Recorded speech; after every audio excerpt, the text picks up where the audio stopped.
జగన్మోహన్ రెడ్డి చేసిన కుట్ర ఏంటంటే దాంట్లో ఆ ప్రభుత్వం మారిపోద్దేమో, మారిపోతే ఆధారాలు లేవు కాబట్టి చంద్రబాబు నాయుడు గారి మీద ఫాల్స్ కేసు అని చెప్పేసి అని రిఫర్ చేస్తారేమో అని చెప్పేసి అని కంగారు పడిపోయి ఎన్నికలకు ముందే ఒక 4 కేసుల్లో చంద్రబాబు నాయుడు గారిని ముద్దాయిగా పెట్టి ఛార్జ్షీట్ వేయించారు. ఉమ్, అంటే అంత కుట్రపూరితంగా వ్యవహరించమని చెప్పట్లా. కానీ చంద్రబాబు నాయుడు గారు నిన్న ప్రెస్ మీట్లో స్పష్టంగా చెప్పారు, ఎవరో ఏది కత్తితో పొడిచినోడు కత్తితోనే పోతాడు, పోస్ట్ మార్టం చేసినోడు పోస్ట్ మార్టంతోనే పోతారు.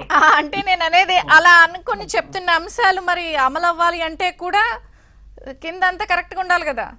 ప్రభుత్వానికి ఒక సమస్య ఉంది మేడం గారు. చెప్పండి సార్. ఎందుకంటే అన్ని వ్యవస్థల్లోనూ క్షేత్రస్థాయి వరకు గత ప్రభుత్వం తన మనుషులను నియమించుకుంది, తమ క్రియాశీల కార్యకర్తలు నియమించుకుంది.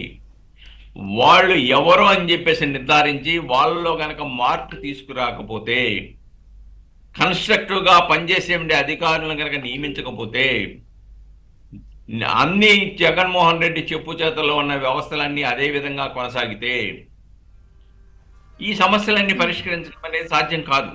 ఉమ్, అది ఒకటి.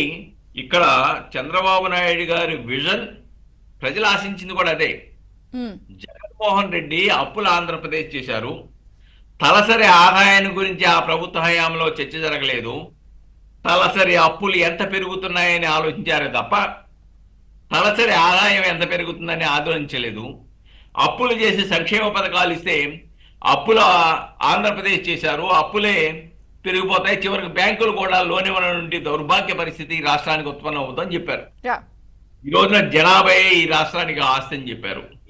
జనాభా పెరగాలన్నారు. 2 కన్నా తక్కువ పిల్లలు ఉంటే వాళ్ళు ఎన్నికల్లో పోటీ చేసేందుకు అర్హులుగా కూడా చట్ట రూపకల్పన చేస్తామన్నారు. అంటే ఆయన విజన్ ప్రజా అభివృద్ధి, రాష్ట్ర అభివృద్ధి, రాష్ట్ర ఆర్థిక అభివృద్ధి, రాష్ట్రంలో అలానే పోలవరం, అమరావతి లాంటి వాటిని కొట్టుబడి ఏ విధంగా చేశారు వాళ్ళు, ఈ రోజున ఏ విధంగా చేస్తామన్నాము. మేము 7 నెలల కాలంలో ఏ విధంగా 4 లక్షల కోట్ల రూపాయలు పెట్టుబడి తీసుకురాగలిగాము.